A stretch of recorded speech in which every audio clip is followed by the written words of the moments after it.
se llama Unicino. Obra es de un hombre inquieto, siempre lleno de ilusión, que me siento todo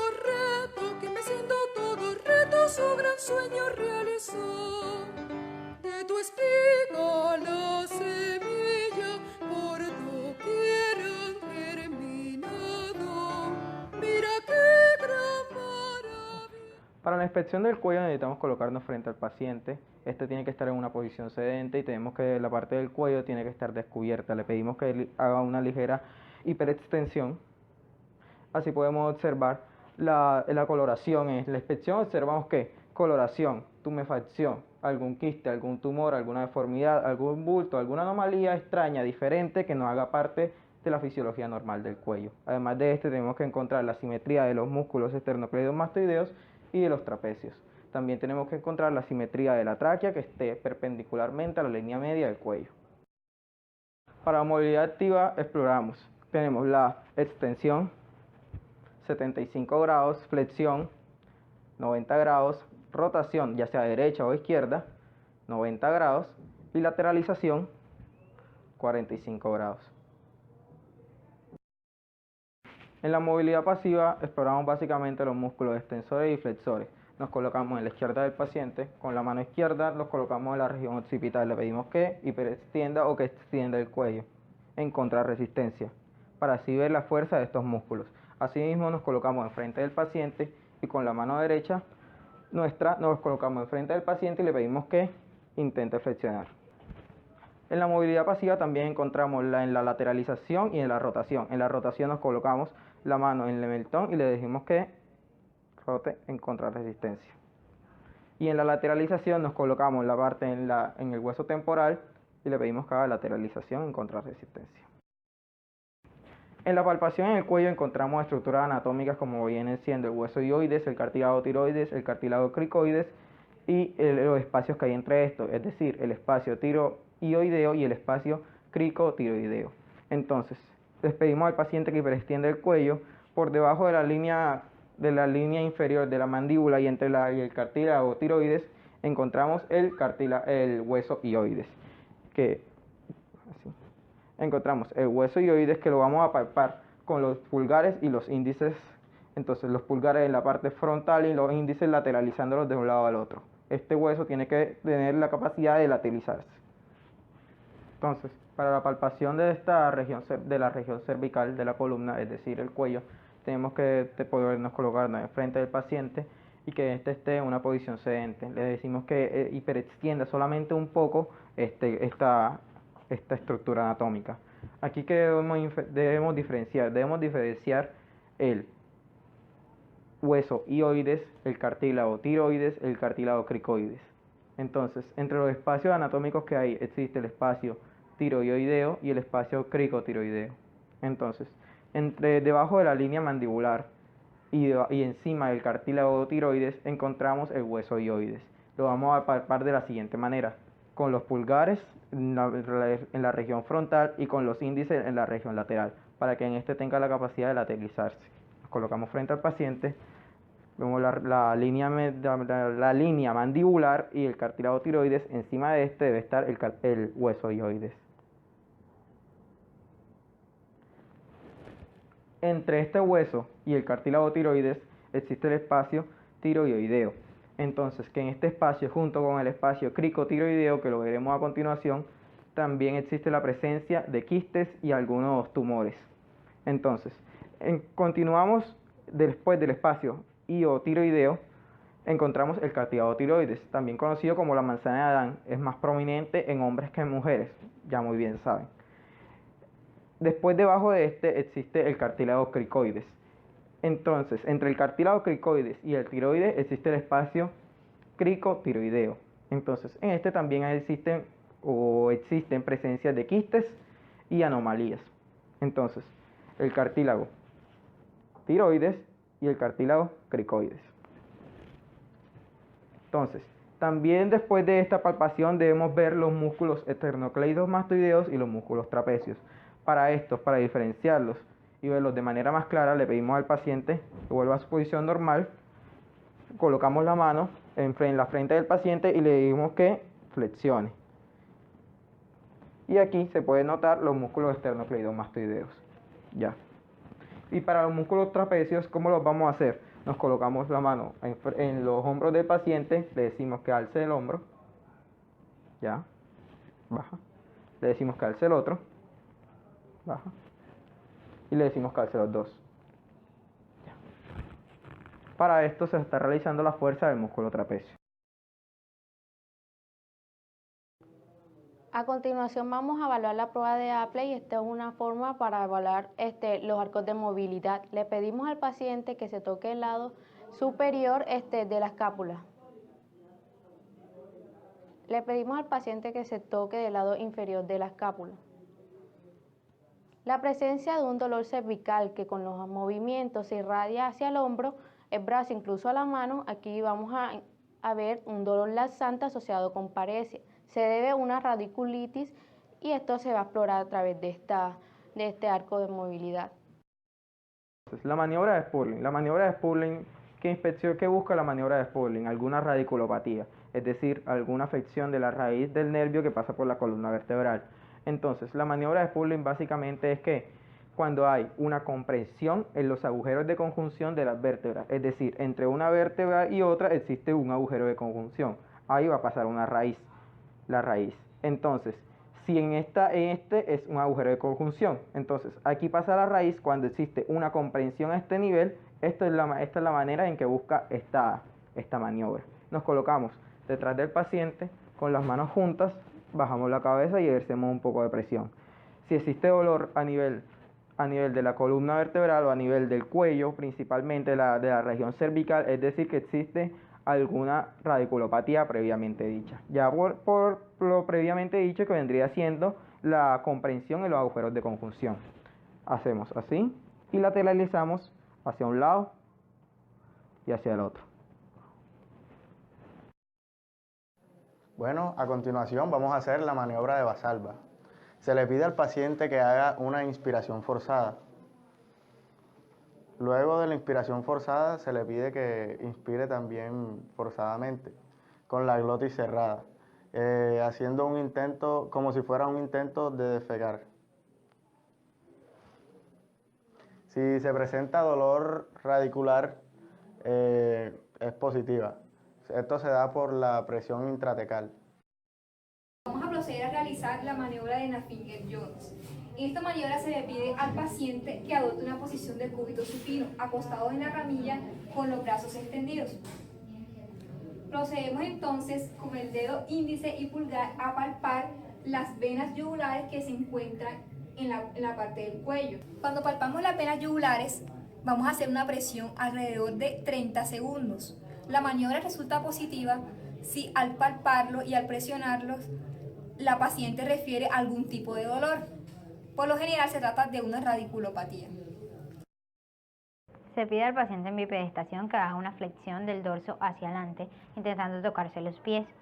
El examinador, encontrándose detrás, deberá examinar la simetría de la columna y si hay una desviación de esta, para determinar si existe una escoliosis. Bueno, otra forma de hacer la maniobra de Adams es pidiéndole al paciente que tome una posición sedente, que luego extienda los brazos y intente tocar el suelo. Luego, poniéndose en la parte de frente del paciente, se verifica que no haya ninguna asimetría, ninguna concavidad en la zona hemitorácica.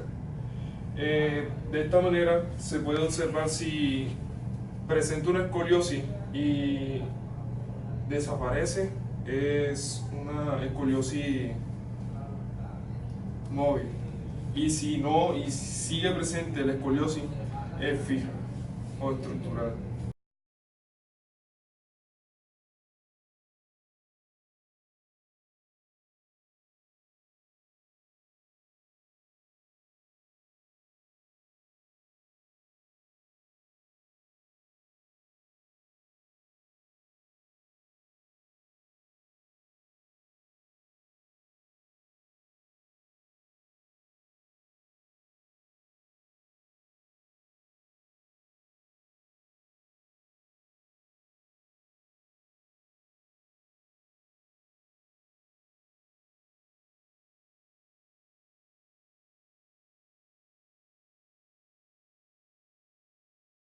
En la inspección de la columna vertebral, nosotros tenemos que tener en cuenta tanto su color como el alineamiento de todos los huesos.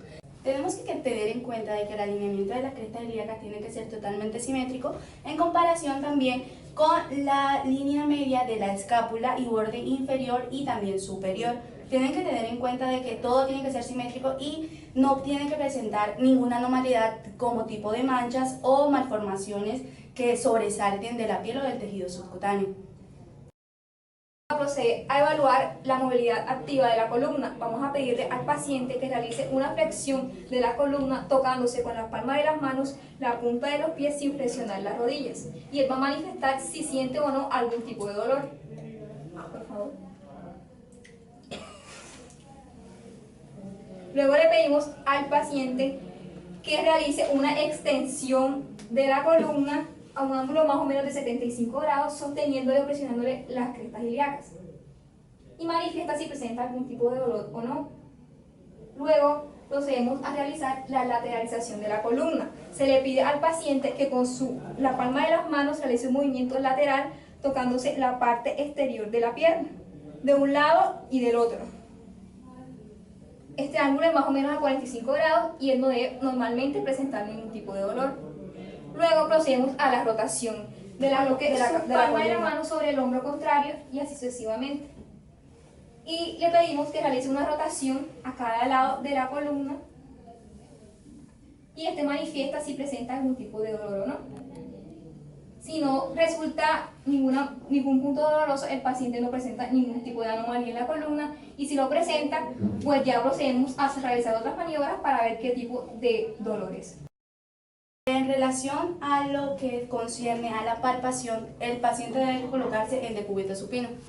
A lo que concierne en la palpación de la columna vertebral, tenemos que comenzar a palpar desde la parte cervical hacia abajo, tocando cada una de las espinas, de las hipófisis espinosas y tratando de localizar lo que concierne a las apófisis transversales de cada vértebra. En la zona lumbar específicamente tenemos que localizar y hacer movimientos circulares para poder detectar si los espacios intervertebrales no poseen alguna anomalía o malformación que concierne al músculo, al hueso o fuera de ella, ya puede ser un quiste, un tumor o una hernia. En relación a sus costillas tenemos que palpar sus espacios intercostales para ver que no haya alguna malformación del músculo o de la costilla como tal. No se deben de palpar quistes, no se deben de palpar tumores o alguna hernia o algo parecido a ello.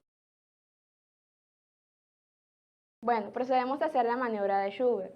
Le pedimos al paciente que tome una posición de bipedestación. Aquí vamos a ubicar las crestas ilíacas y una línea hacia el medio para ubicar la apófisis espinosa de L4. Hacemos una marcación 1 centímetro hacia abajo en L5 y procedemos a medir.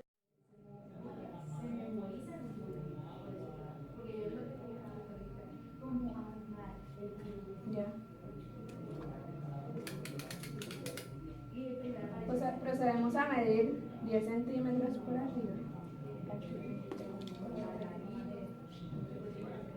Y le pedimos al paciente que haga una dorsiflexión, tocarte los pies sin doblar las rodillas. Ahora procedemos a medir los dos puntos otra vez.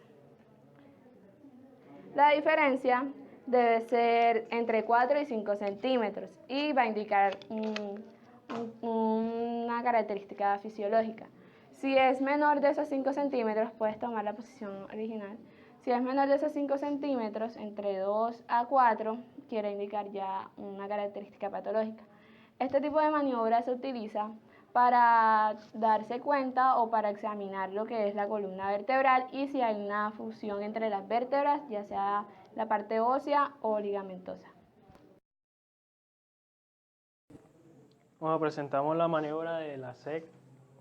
Esta es una técnica en la que vamos a efectuar extensión de la pierna del lado afectado en un paciente que presenta lumbalgia para sospechar hernia discal en caso tal de que salga positiva. Para esto efectuaremos una maniobra tomando con la mano derecha el tendón de Aquiles de la pierna del lado afectado del paciente y la rodilla. Extendemos la pierna entre 30 y 70 grados en caso tal de que se presente dolor, dolor ciático. Va a presentar esta maniobra grado positivo y vamos a sospechar hernia discal. La maniobra CEP entre 30 y 70 grados. Si el paciente refiere dolor, entonces la maniobra es positiva. Si la maniobra de la SEC se considera positiva, se procede a la maniobra de Bragar, que es un método de confirmación. Se le toma al paciente por el tendón de Aquiles y se le extiende la pierna y se le hace flexión dorsal del pie. Si el paciente refiere dolor, se considera positivo. A continuación vamos a evaluar lo que es la maniobra de Goodway. Primeramente se colocará el paciente en decúbito supino. Posteriormente a esto se colocará la mano por debajo del talón del paciente y la otra mano debajo en la zona lumbar. Después de esto se procederá a lo que es la elevación de la extremidad. Si se presenta algún dolor lumbar sin irradiación, consideramos la maniobra como indicativa de lumbalgia sin radiculopatía. La maniobra de Neri consiste en pedirle al paciente que flexione la cabeza para provocar dolor lumbar. Y si no se siente dolor, se procederá a hacer Neri reforzado, que consiste en que con la cabeza flexionada se le levantan las dos piernas al paciente, pero una primero que la otra.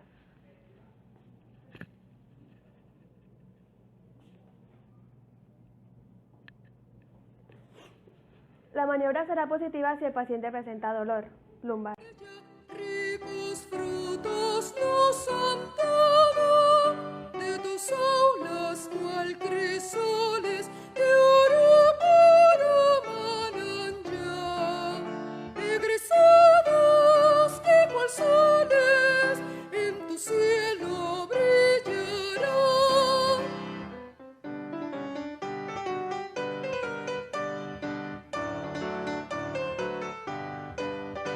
Del sino el alto cielo brilla con radiante luz, un refulgente lucero.